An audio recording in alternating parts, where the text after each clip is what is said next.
From our ultra-modern studios here at Joy News, welcome to PM Express. A very controversial subject at hand tonight. Militia in the heart of the nation, holding the political parties accountable, is the most talked about subject in the last few days. And that's what we'll be discussing tonight. Let's look at the documentary that we did here today, the undercover investigations that we've seen play out in the last few days, which really has the topic, militia in the heart of the nation. What were the key findings that we uncovered? Pro-MPP party militia, DI group as is known, operates from the former seat of government, Osu Castle. We know that for now because the government has admitted that it did happen. Also, the number of about 5,000, and they do military drills. They provide security service for NPP functions as well, including the Dombo function last year in December. We also know that as far as the group is concerned and what we uncovered in that undercover investigations, the commander of the DI group is Nana Reku Ado, alias Choman. He is the former personal bodyguard of the president of this great republic. Now, they have no license to operate, though, by the way, and this makes it illegal. And so why were they operating from the castle, a former seat of government? We'll be interrogating that. There have been several reactions coming through as far as this is concerned. One of them came from government's, the Director of Communications at the Jubilee House, and that is Eugene Ahin. What did he say? He says the president has no knowledge of the alleged activities of this said group, let alone sanctions their activities. He says, my checks from the national security have revealed that no such group is operating from the castle. That is Eugene Ahin. He sent it to my colleague Manasseh Zuria, who led the investigations into this. But then came when the story then was the information minister also did a press conference and issued a statement and said this: Castle, not a security zone. Castle, not an annex of the presidency. The I group evicted since October 2018 from Castle. That is an admission that indeed the I group was at the Flagstaff, at the castle, and the government knew about it. And in fact, that's why they evicted it. That is one contradiction that we've seen between Kojo Nkrumah's statement and Eugene Ahin's statement on the same matter. Then came over the weekend the statement from Brian Champon, who is a Minister of State in charge of national security. This is what he said in his post. We were aware of their end-of-year party at the Castle Gardens. End-of-year party note, it's December. But we were told by the information minister that they were evicted when?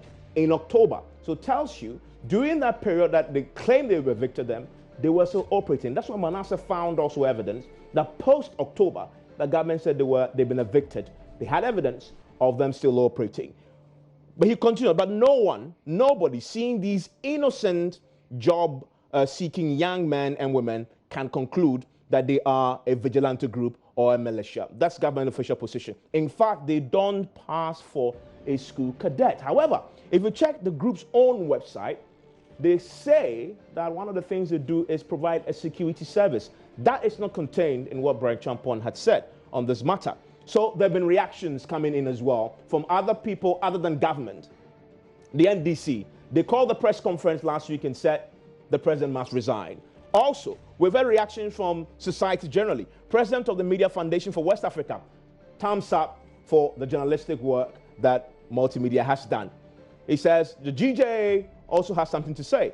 They say Manasseh and Joy FM deserves commendation for the courage in doing this work. It has been a very tough last few days for all involved, but we are not done yet with this. There's a lot to scrutinize as far as this is concerned. And that is why tonight I brought in two gentlemen from one of the most important committees in Parliament. Why? Because a lot of the experts who've spoken on this matter say that committee must take a leadership role in probing this matter. And I've been joined in the studio right now by Mr. Sete Champon. Mr. Sete Champon is the chair of the Defense and Interior Committee. He's joined the studio also today by his colleague, ranking member on the Defense and Interior Committee, James Agaga. He is the former deputy minister as far as defense and interior is concerned. Well, interior, rather, is concerned. And he's in the studio with me. You want to stay with us because we'll be interrogating the issues and asking a fundamental question. So what is the Defense and Interior Committee going to do about this, if anything at all? Stay with us here on PM Express.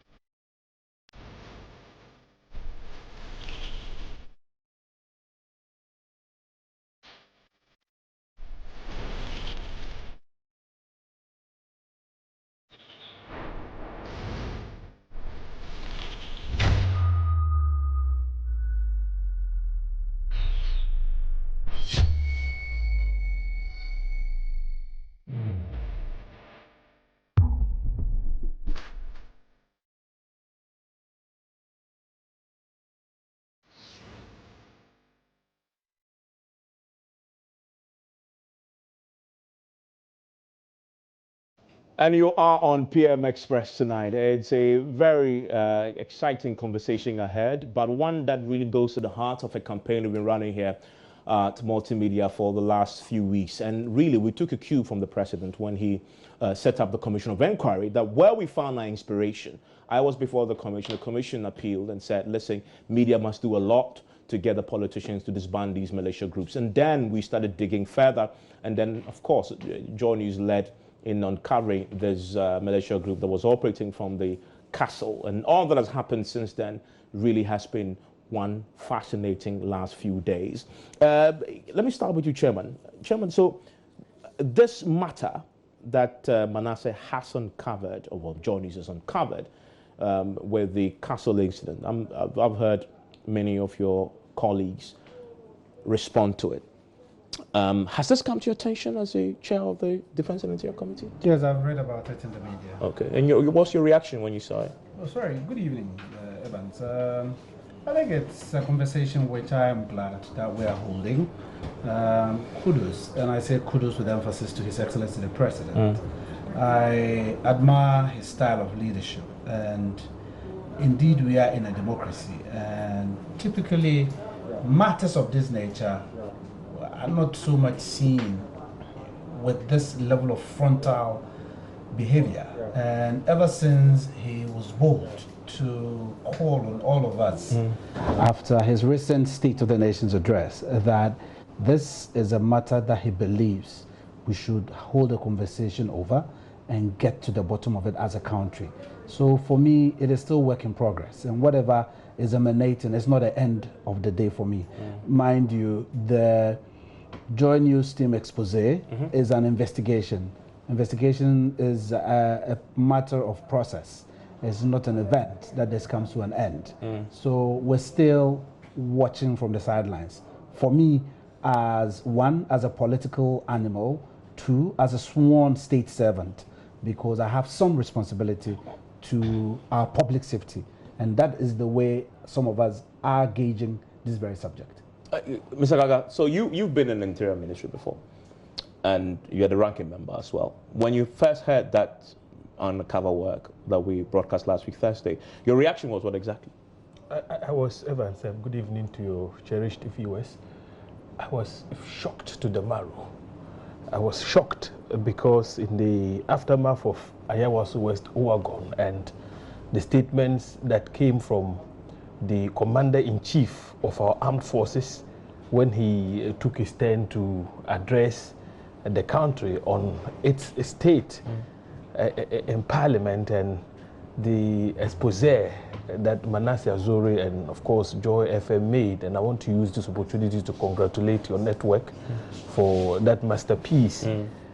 Just don't forget that when we come for you very soon. Yes, I think the NDC, you would congratulate us as well. You have come after us before. Many times, yes. Many times. I'm just saying that you should know. Yes, you have. Yes, you have. And so I would commend you highly for that masterpiece. But you know what, Evans? Tell me. Immediately, what comes to the fore with this expose is the levels of hypocrisy in our body politic. In one breath, you have the Commander-in-Chief of our armed forces say to the nation that he wants the two leading political parties to come to the table and discuss ways of disbanding party militias.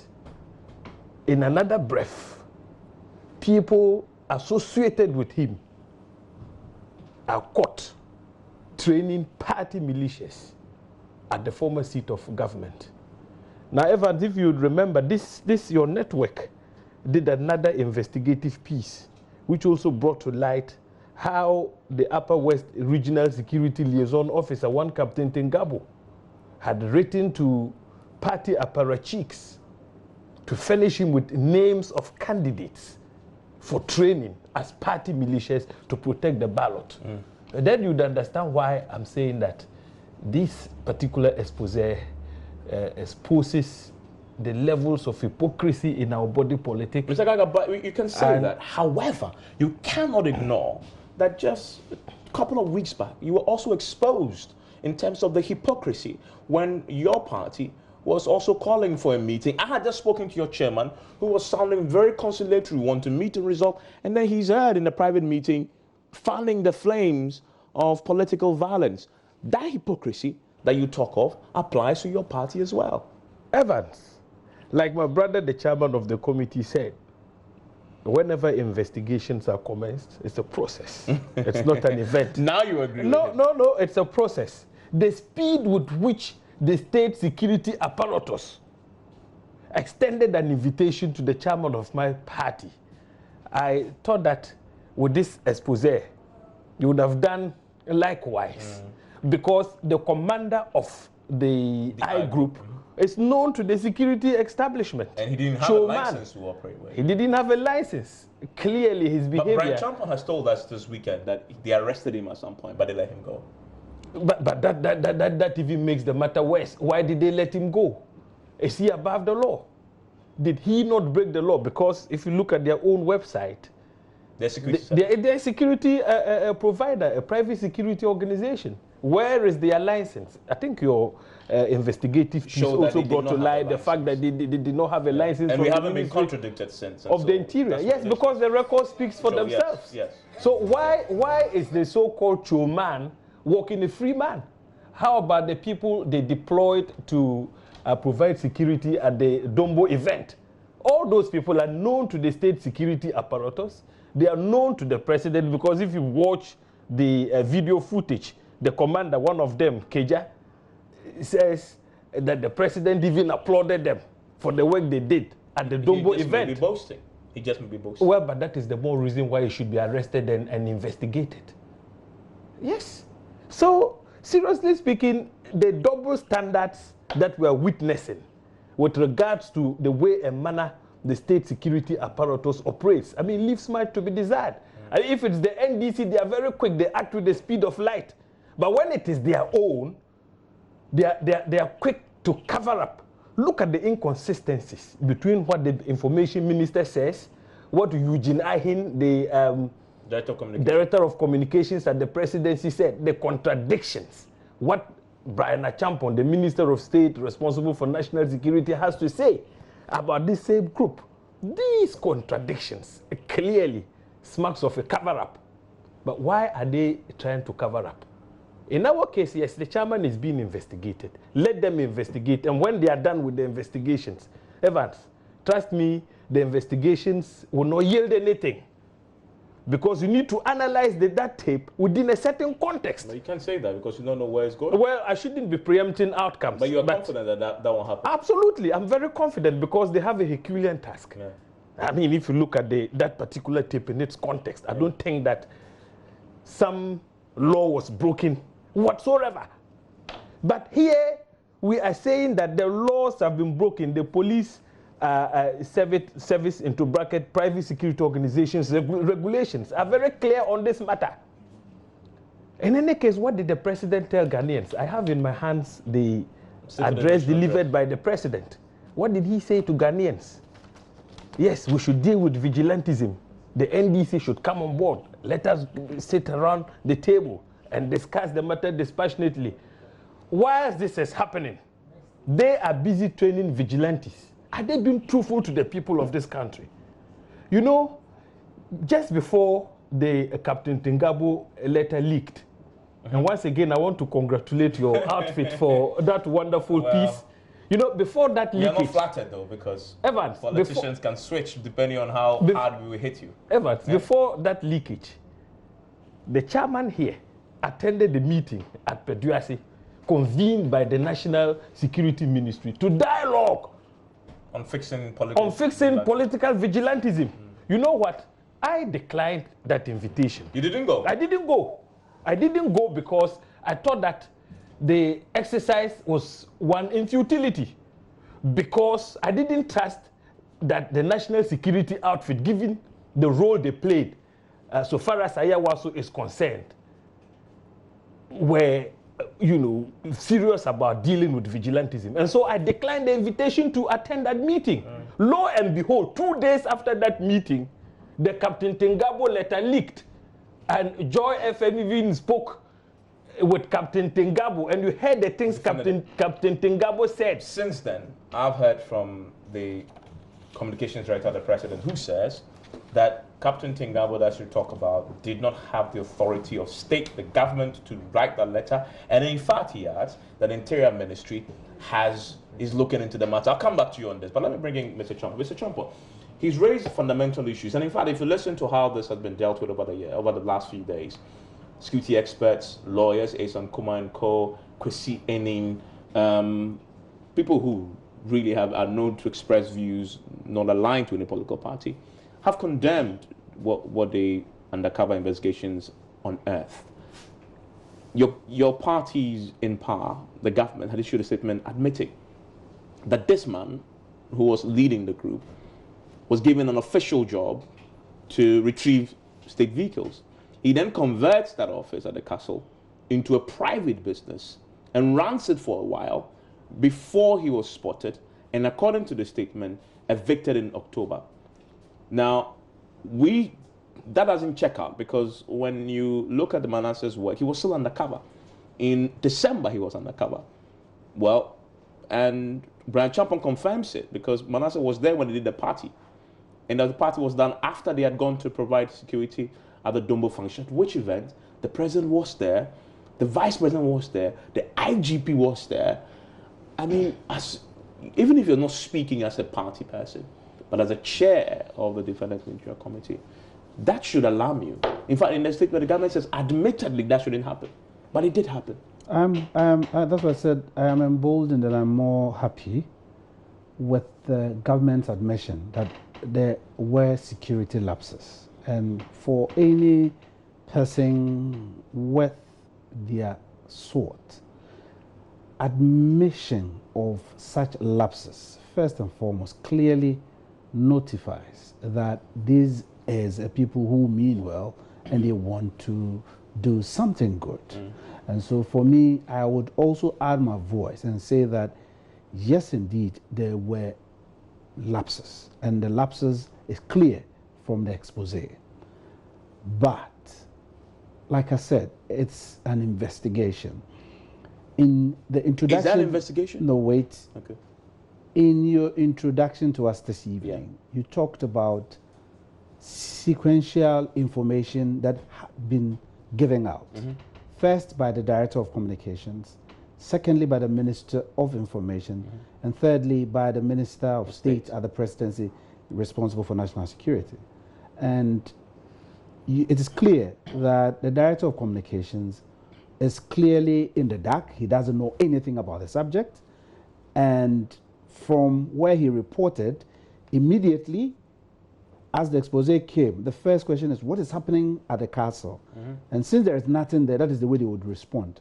However, because I said it is work in progress, the Minister of Information came later with some details. Now, the Minister of State has also come forth some further details. That's why I said it's investigation. Because if you mean well and you err, you must be bold enough to say, I have erred. And for me, I am glad that chapter has been closed. Now, if we go into the meat of the matter, my colleague rightly said that we were training militias. And I know he understands the word militia properly because he's not a novice. And so if we say that people were training militia at that premises, we know what militia comes with. Did the expose grant us some evidence of any sort to be described as a militia? Were they with weapons? Were they having such weapons that we will call a militia? And can we lay claim that this is truly a militia? You see, I have been still, and I must be, that's why I'm quiet. I'm still analyzing the expose. One breath, the expose tells us that he spoke to a commander who says the number 5,000. At the same time, they spoke to the same commander who says that they were patted at their back. And at the same time, the same group says that they are a recruitment agency. Now, we are admitting that, yes, they have been patted at their back by His Excellency the President. At the same time, they are a militia. but we don't want to admit they are a recruitment agency. This is coming from the same group. So that is why I am careful when I'm dealing with these subjects. But first and foremost, let us establish that there can never be a militia in this country with the kind of armed forces we have and the kind of, yes, the kind of police service we have. It would never, ever happen in this country. You know who? No, excuse me, he knows. Okay. Put partisan politics aside. Okay. With the kind of defense force we have, no militia can exist in this country. You're that confident? I'm very confident because I know where I'm coming from, when I the speak. group that shot and killed somebody on the NDC premises were armed, came on a motorbike 2-3 weeks ago. Remember? In Kumasi and NDC premises. Those How do you are, categorize no, those are occasional crimes. Okay. A police officer was shot on a traffic light just on the streets here in Accra, La Paz. Typical. Occasional crimes, it happened. Myself and my colleague just came back from the UK upon a upon a tour. In the UK, stabbing crimes alone, statistics, over and above what is happening in Ghana. But it's not a chaotic state. I want us to begin to speak confidence into ourselves. I drove in here under no duress. Ghana is still Ghana. If we find infractions that are not to what we expect for our public safety, let us discuss it. But I always would defend the state that yes, we are not we are not in that era of disability. So as far as this group, the I, is concerned, you're saying that they don't pose any threat? Let me say this, Evans. Where do we have the empirical evidence? That's why I'm careful. I do quite some little analysis myself. Where do we have the empirical evidence that they have 5,000 numbers? They said it. They said it. Yes.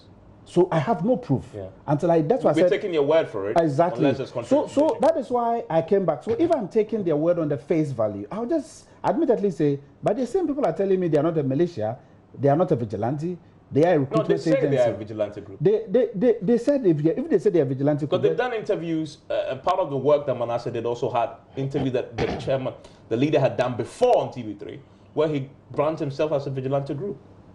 But as the leader of the I, as a vigilante group. Yes. Is that what he said? Yeah, he did an interview with TV3. This is way in the past, before Manasseh. Very good. I must admit, I haven't had time to serialize your expose carefully. I just had snapshots of the news file on Saturday. And because it's something I do regularly. I can send you a detailed copy of this. I'll be very grateful. I'll be very grateful. They have a website on which they describe themselves. Yes, exactly. As a job recruitment agency, but also as a security service provider. And in fact, that is their main job as they describe themselves. Now, you talk about militia. I don't know, that has been a very controversial subject. Before I come to Ms. Agaga, that word was introduced into our national conversation, as far as this problem is concerned, by the chairman and another member of the Ayawaso West Wagon by-election commission of inquiry, particularly Professor Henrietta Mensah-Bonsu, and backed by Emil Short.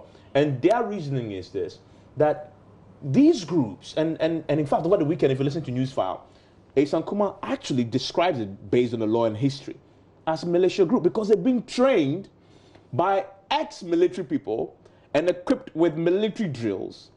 The only thing absent, as you've mentioned, is weapons. But that doesn't mean that they were not being trained in militia-style drills, etc.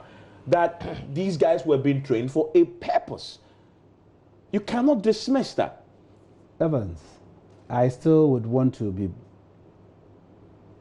convinced that post the expose, investigations that are being carried now, I need to have proof that yes, they were being trained by ex-servicemen. They said it themselves. And in fact, if you go onto their website, it's their word. If you go onto their website, they provided the names and pictures. Evans, I have stayed in this country quite for some time. I've listened to a lot of media conversations.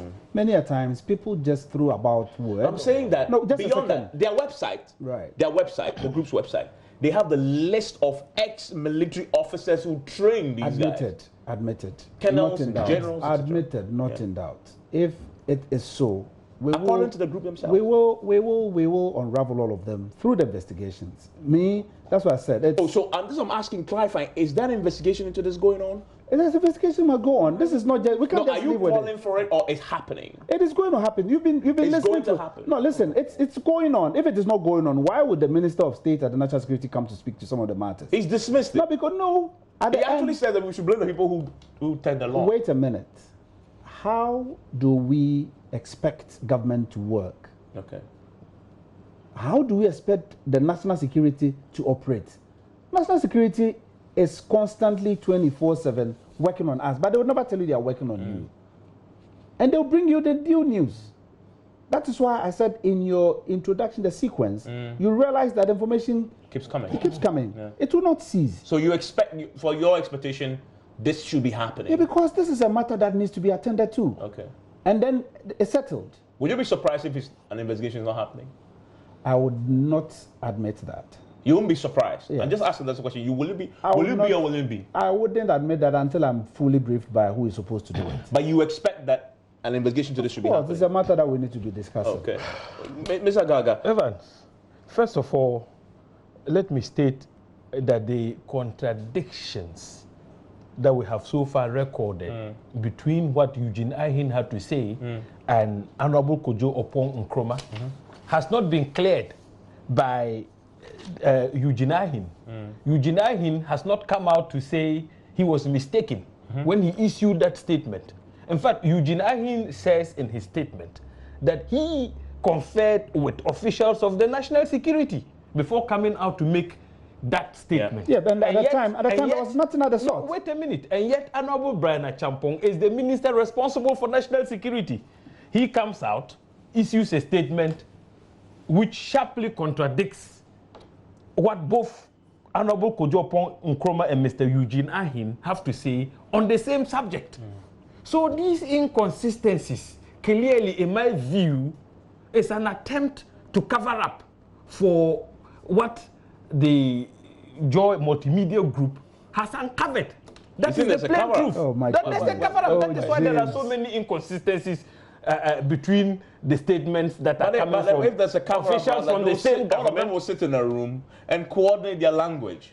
Well, you see, in their haste, in their indecent haste to try and whitewash the presidency and make the presidency look good in the eyes of the public, even in the face of this very compelling revelations that your SA investigative journalist, Manasseh Azuri, has brought to the fore, quite naturally, they will contradict themselves.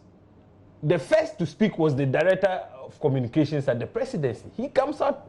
Remember that he's not answerable to Honorable Kojo Oppong Nkrumah. If you look at the organogram of service and appointment, he's not answerable to Honorable Kojo Oppong Nkrumah. So Kojo Oppong Nkrumah's subsequent statement cannot and does not nullify the statement of Mr. Eugene Ahin. Now another minister, the one who actually works in that sector, comes out and says something which is completely different, at variance with what the two have to say. So you see, his point is that his point is that fresh information, as investigations continue, just came to light. Evans, isn't that the point you're making? Exactly.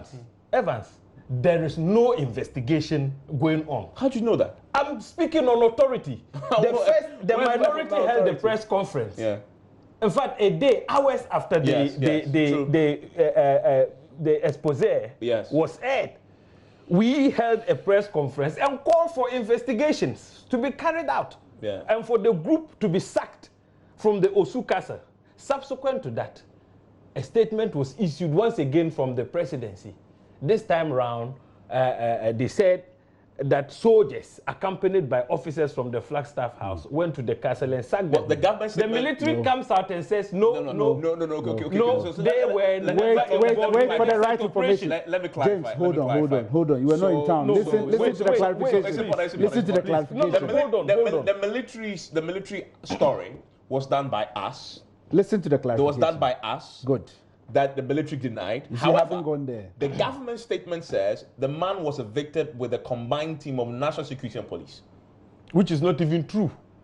How do you know that? Which is not true. Look, it is not true. In any case, Evans, why would you merely evict somebody who has committed a crime? What happens to the police service regulations on private security organizations? Why did they merely have to evict him? Have they extracted a statement from him? We don't know that. We don't know that. If the police had actually done that, right, they would have told us. They would have issued a statement to that effect. They haven't done that. No investigations have been carried out. I challenge anybody to come out and contradict me. I'm speaking on authority. In any case, Evans, Colonel Opoku of the National Security Council Secretariat is known to have attempted to stop, or if you like, prevent Choman from continuing to operate from the castle. What happened? He didn't succeed. He didn't succeed. So it means that right from the onset, the so-called Choman had the tacit endorsement of officialdom. That is why he had the courage, the nerve, to challenge Colonel Opoku when Colonel Opoku issued instructions that they should evacuate from the castle. No, but if you watch government reaction, government explanation, the man simply just converted his state-assigned office to a private business. And so they detected it later, but they stopped it. I mean, that is laughable.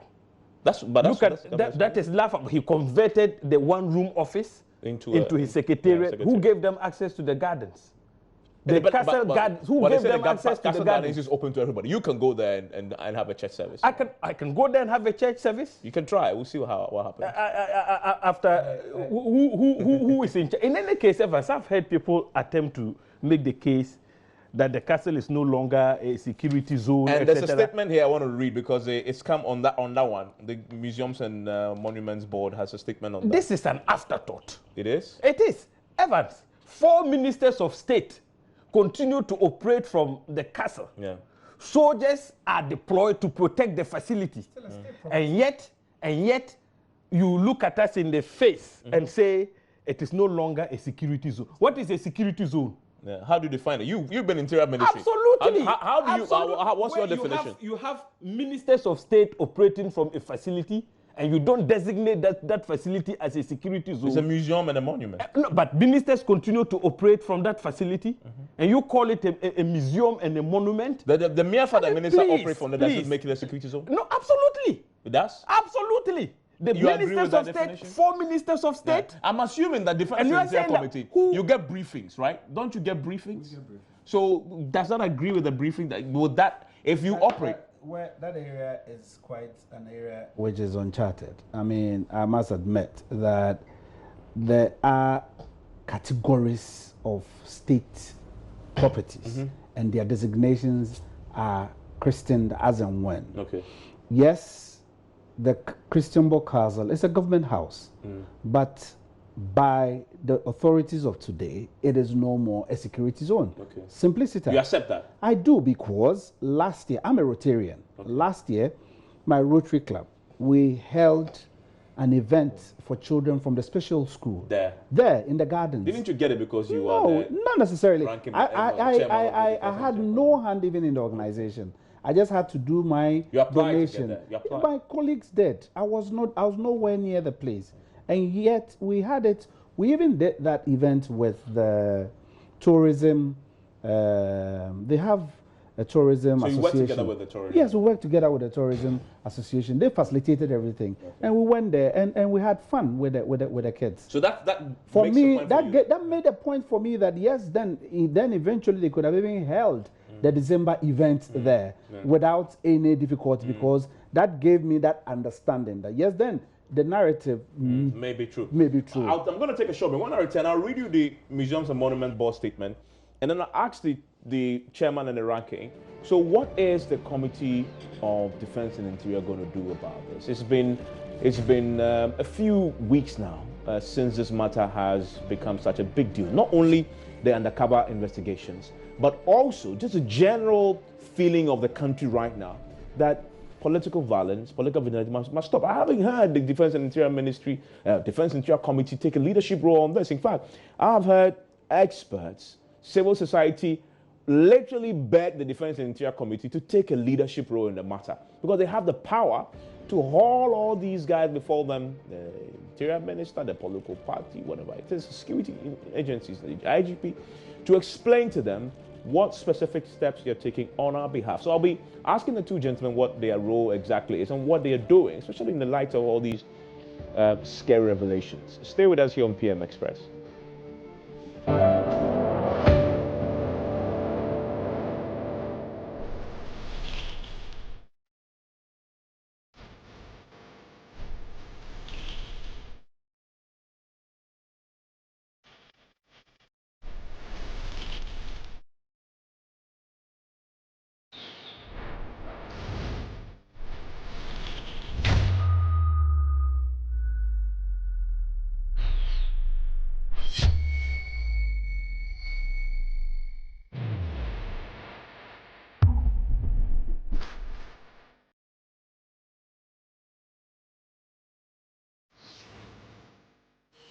And you're also live on PM Express. My guest in the studio is Mr. Echampon, who is the chair of the Defense and Interior Committee, and Mr. Agaga, who is the ranking member on the committee. And just before we went for the break, we were just wrapping up on this aspect of the conversation, whether or not the castle is a security zone, although there are still some ministers operating from there. We've had this letter, statement, press release come from the Museums and Monuments Board, and quickly, it's a very simple statement that says that for the avoidance of doubt, the board wishes to provide clarity on this issue as follows. It says, on the 5th March 2017, the President of the Republic, Nana Akufo-Addo, publicly declared and inaugurated the Osu Castle as a presidential museum of leadership and remains and governance. It says the Osu Castle, since this act above stated by the President of the Republic, has and to date remains a museum. The Osu Castle is not a security installation. The military and security sensitivities associated with it has been withdrawn. It now has a similar status as the Cape Coast and Elmina castles. Visitors, tourists, and the general public are allowed to visit as and when they please. Now, Mr. Champon, we checked this on the Museums and Monuments Board website. They have a list of all their museums and monuments. It does not include the Osu Castle. There are 8 of them. It doesn't include it. And I was just wondering, possibly, since the president announced this on March 5th, it's been like 2 years, maybe they haven't updated their website, But even if it's not a security zone, who gave the permit for this group, an illegal group, without a license that claimed to be operating a security service, to operate from the seat of government? That is a fundamental thing that must be probed. Well, that's why I said that we admit lapse, because the leader of the group was drafted into a task force that had to do some operations for government at the outset of His Excellency the President tenure. And so he took advantage of him being around, and unfortunately we are here. So that is what we admit. And mind you, Evans, and this is reality, the president's eye cannot be everywhere. That is why he's appointed subordinates to assist him. And you think he's been failing? His people are failing him? Oh, I can't say so. To err is human, basically. So, yes, these are good times, and I must admit that it is useful that we're having this today, and that we know that things were happening. And that, not to say that the security apparatus were asleep. At least the conversation demonstrates that some attempts were made, and eventually they were successful. And we just have to ensure that nothing occurs in the future. And my fundamental question to you, Mr. Chairman, is that the nation is at the point where the tide is sweeping against vigilantism, party militias, political violence generally. I haven't heard your committee, led by yourself, take a position on this. The commission has done a great work, but what the commission has done so far, you could have done. You could have hauled the Interior Minister before you, Brian Champon before you, IGP before you. All these people the commission had dealt with, you could have done that before the commission stepped in. Thank you very much, Evans. The state has one resource. Basically, we cannot expend our resources anyhow. Just as we the matter broke, I was West Wagon. James is here, he's my colleague and who admit to you. Immediately we summoned the Minister of Interior and the IGP to offer us an initial briefing on the matter. Before they could come back to us, His Excellency the President, through His Excellency the Vice President, set up the commission and they started working. And so we didn't want to duplicate efforts. We took the initiative. More often than not, our work is security. And security, you don't sell it like you sell any other subject. And so this is how far we have come. We did initiate the steps, but we were short-lived because the president set up this committee. Severally, it has happened that way. And that's why I started by saying that the state has only one resource. And so you wouldn't want to do it, duplicate efforts. If post the commission's work, findings come, which certainly some will bother on us, we are mandated to do oversight over the executive. And so we still have some room. That is why more often than not, by the arrangement, we always hasten slowly because post whatever the executive discharges, it is upon us that we will have to be the yardstick to pretend on whatever they had done to see if it went well or it went wrong. This undercover probe into the Castle militia group, is this something that your committee is interested in? So that's why I said it's a very interesting matter. Will you look into it? Certainly, why not? When you say look, I hope you're not paying lip service. Evans, Specifically, why must I pay lip service when I know that it is a matter which is crucial to us? Okay. And mind you, the commission is still sitting. The commission is taking a lot of evidence, and I'm gladdened for the work of the commission. I congratulated the president for that bold decision. We have lived in this country. We have witnessed. Look, I participated. I need to bring James in. I'm coming. I participated in the Nkranza North by-election that brought the Deputy Minister of Defense today in office. I have participated in several by-elections. And you've noticed the violence. Our by-elections are characterized with a lot of violence. That is why, for me, I am happy that we have all witnessed that this is not good for Ghana. Okay, and that's why I will congratulate the president. And let me just say this. James talked about inconsistency. You helped us out on the narrative from government. At the time the matter broke, and listening to all the narratives, the president's office is never contradicted because what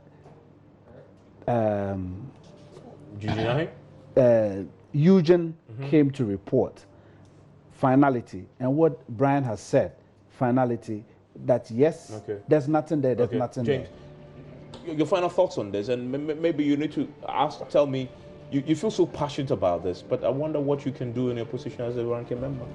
Evans, the chairman of my committee was right when he says, when Ayawaso West Wagon broke, the IGP and the Minister for the Interior briefed us. That was just a briefing. I'd rather we had a full-blown hearing to establish the circumstances that led to the use of the Christian Osu Castle for the training of an NPP-affiliated party militia. And so, for us to be able to do that, first of all, a referral has to be made by the Speaker to the committee so that we can engage in a full-blown hearing. We call witnesses to appear before us. Are you going to do a motion or something to get the Speaker's attention to do this? Yes, we're considering, so we would not want to preempt anything. What is it? Is it called a motion? Or what is it? Yes, you can move a motion, but we don't want to He preempt doesn't want But you know, you trust the Speaker will do it by I hope and pray that the Speaker would rise to the occasion and do the right thing. I mean, all in the name of parliamentary James, this was not from you. The executive. This was not from you. I'm grateful that this was not from you. That is Mr. Champo, who is the chair of the Defense Interior Committee, and James Agaga, who is the ranking member on the committee. So at least they made some commitments, something that we can hold them to.